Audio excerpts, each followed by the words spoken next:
Hola a todos. Este primer audiolibro de la serie Charlie Davidson de Darinda Jones va a tratar del primer capítulo del primer libro. Se llama Primera tumba a la derecha. Bueno, bienvenidos a esta excelente historia. Espero que les guste. Capítulo 1. Mejor ver muertos que estar muerto. Charlotte Jan Davidson, Ángel de la Muerte. Tenía el mismo sueño desde hacía un mes. Un sueño en el que un siniestro desconocido aparecía de la nada en medio de una nube de humo y sombras para jugar a los médicos conmigo. Empezaba a preguntarme si la exposición repetida a esas alucinaciones nocturnas que me provocaban orgasmos devastadores podría tener efectos secundarios a largo plazo. Morir a causa de un placer extremo era una posibilidad muy preocupante, y esa perspectiva llevaba al siguiente dilema: ¿debía buscar ayuda o comprar bebida a diestro y siniestro? Aquella noche no fue una excepción. Estaba inmersa en un magnífico sueño en el que aparecían un par de manos expertas, una boca tórrida y un empleo de los más creativos de los pantalones cortos de cuero típicos de los Alpes, cuando dos fuerzas externas intentaron despertarme. Hice cuanto pude para resistirme, pero se trataba de dos fuerzas externas bastante persistentes. Primero, una sensación fría como el hielo trepó por mi tobillo, y su gélida caricia me arrastró lejos de aquel sueño ardiente. Me estremecí y solté una patada, reacia a atender su llamada, antes de volver a meter la pierna bajo mi edredón de Bugs Bunny.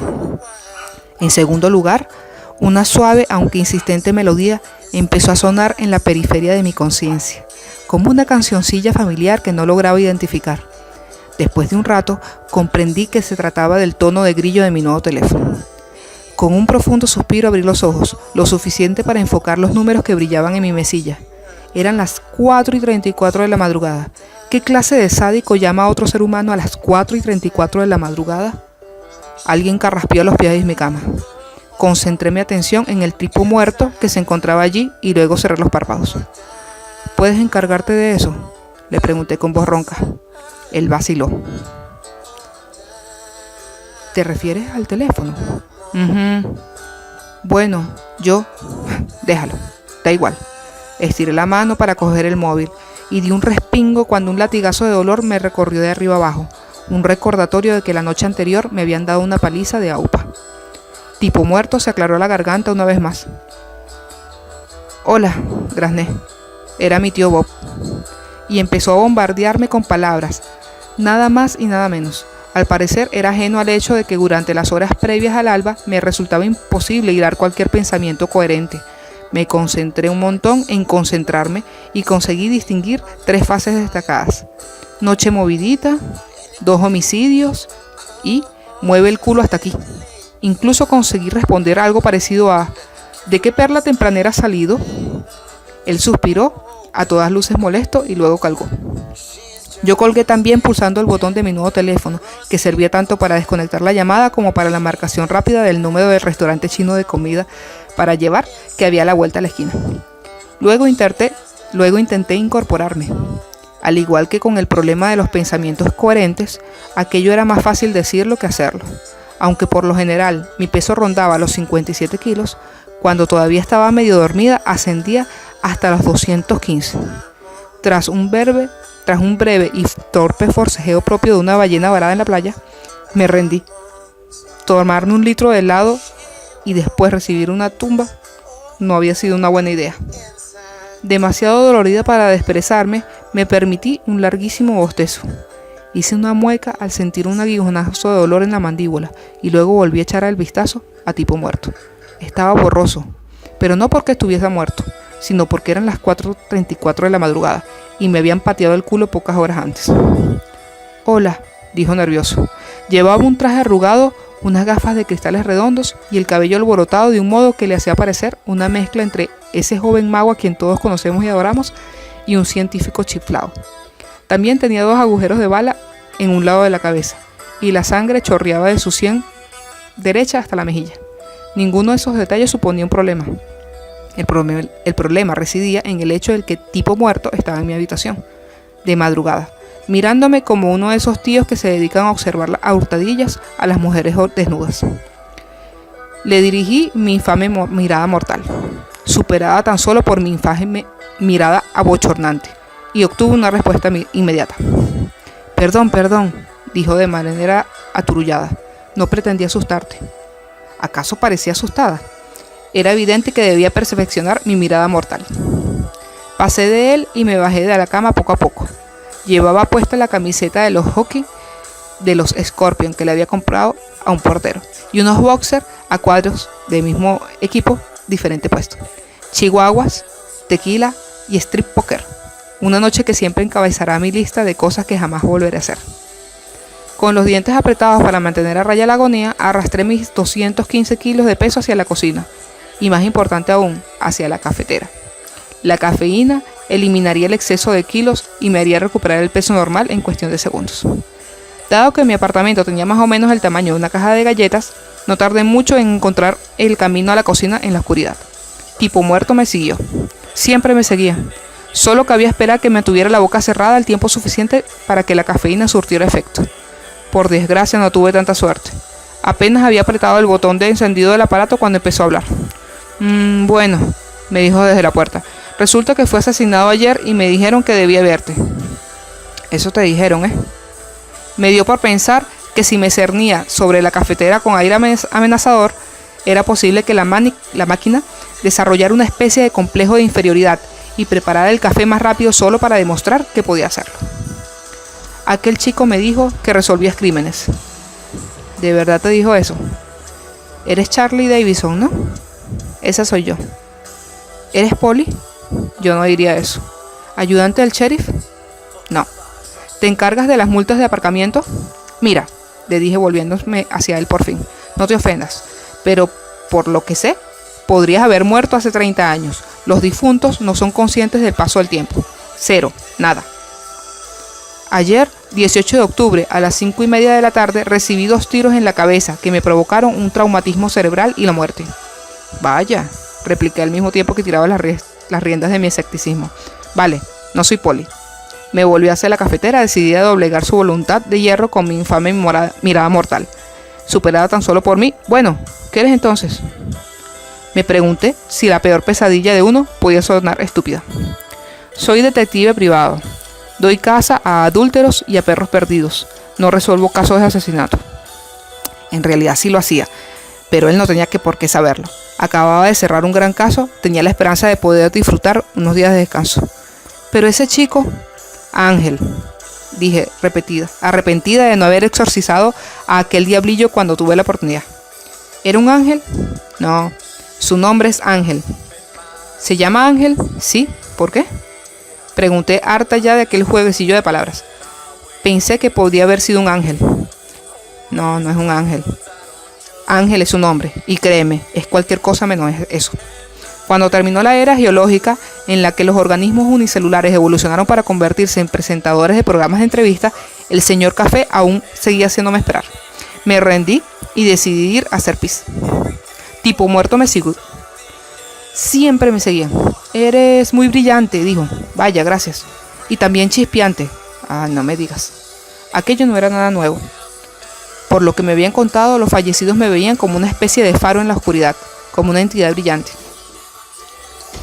Con énfasis en lo brillante, porque podían divisar incluso desde otros continentes. Cuanto más cerca estaban, más chispeante me veían. Sí, chispeante. Podía considerarse una palabra adecuada.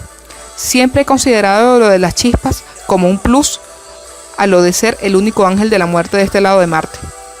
Y como tal, mi trabajo era guiar a la gente hacia la luz, también conocida como el portal, alias yo.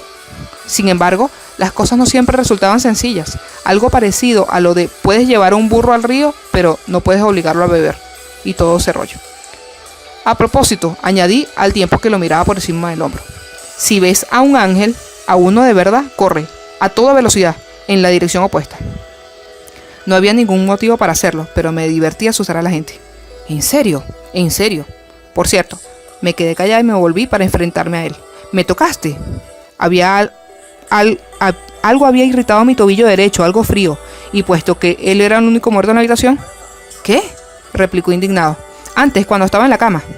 Por supuesto que no. Entorné los párpados y lo miré con expresión amenazadora, antes de continuar mi camino hacia el cuarto de baño. Necesitaba una ducha con urgencia, y no podía holgazanear todo el día.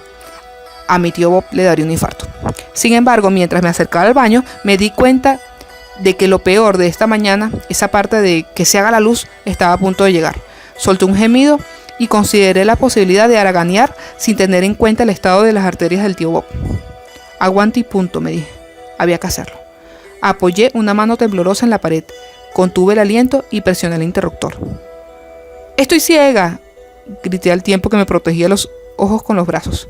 Intenté concentrarme en el suelo, en el lavabo, en la escobilla mágica Clorox, en cualquier cosa que no fuera aquel brillante resplandor blanco. Tenía que reducir la potencia eléctrica sin falta. Trastabillé hacia atrás, intenté recuperar el equilibrio y luego me obligué a poner un pie delante de otro. Me negaba a retroceder. No podía vencerme una bombilla. Tenía un trabajo que hacer, maldita sea. ¿Sabes que tienes un tío muerto en el salón?, preguntó.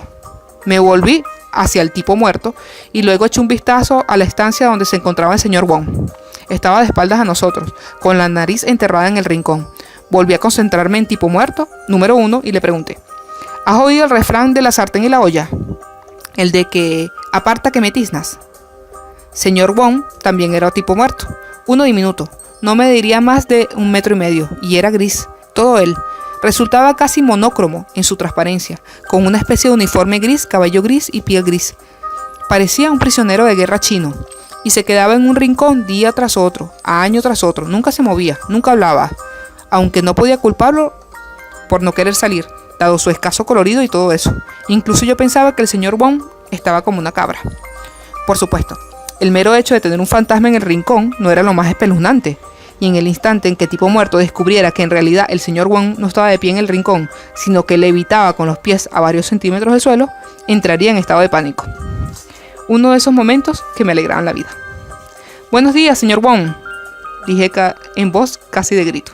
Tenía la corazonada de que el señor Wong no podía escuchar nada, y mejor así, porque en realidad no tenía ni idea de cuál era su verdadero nombre. Me limitaba a llamarlo señor Wong, hasta que dejara de ser el escalofriante fantasma del rincón para convertirse en el difunto normal y corriente que seguiría algún día. Si yo tenía algo que decir en ese asunto, incluso la gente muerta necesitaba una saludable sensación de bienestar. ¿Se estás tomando un respiro o algo así? Buena pregunta. No tengo ni idea de por qué está en ese rincón. Lleva allí desde que alquilé el apartamento. ¿Alquilaste el apartamento con un muerto en el rincón? Me encogí de hombros.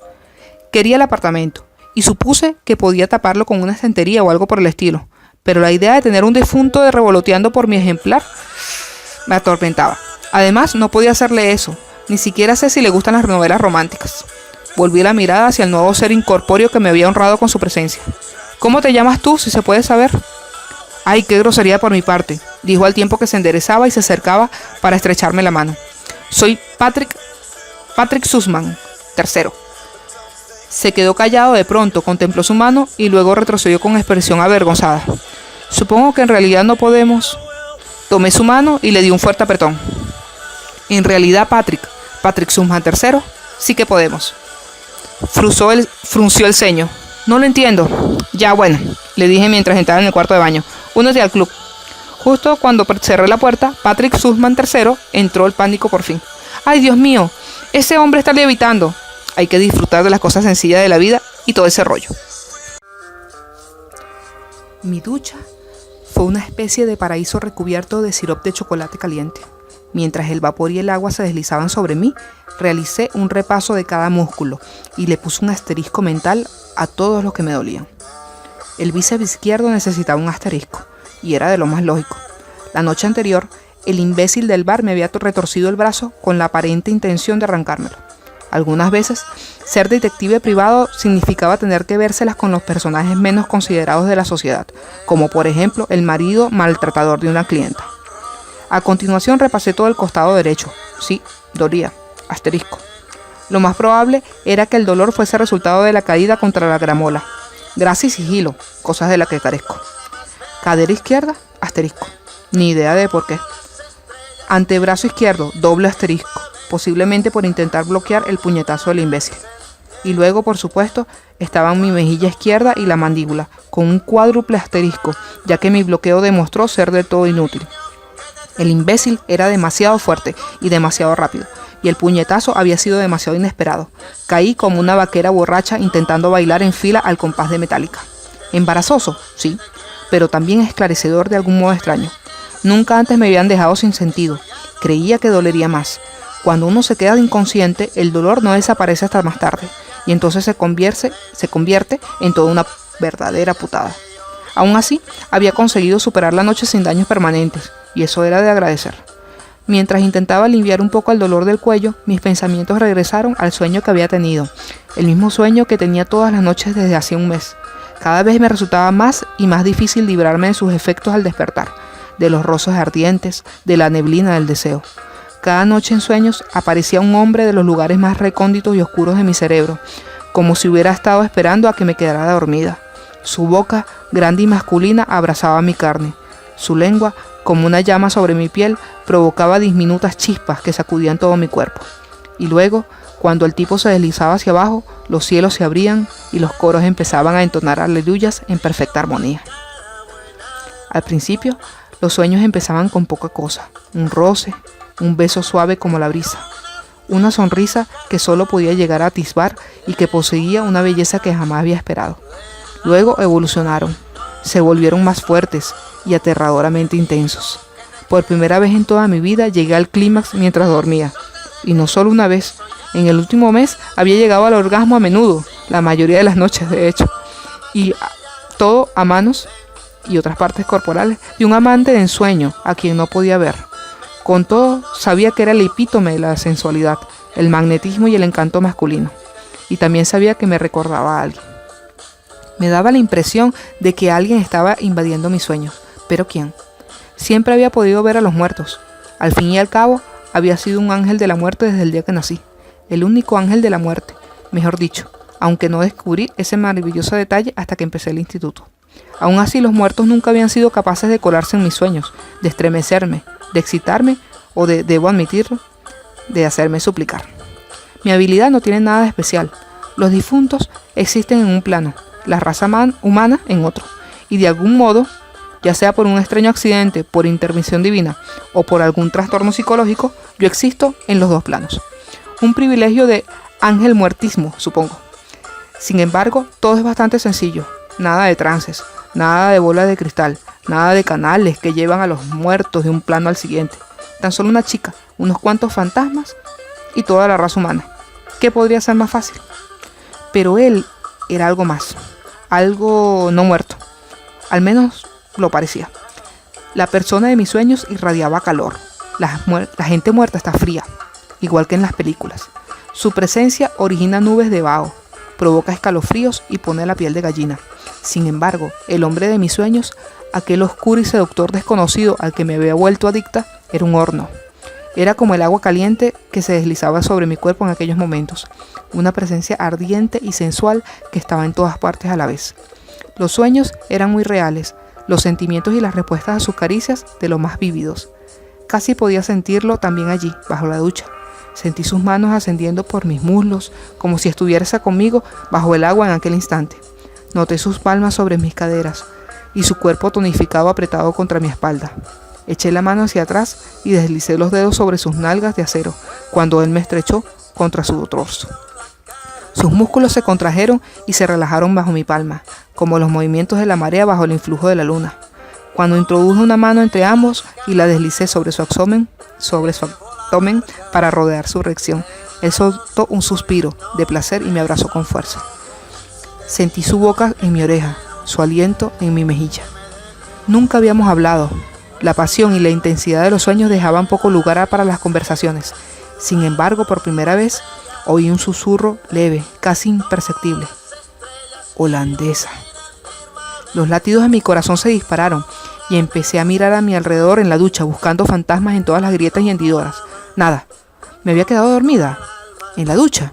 No podía ser. Todavía estaba de pie, aunque a duras penas.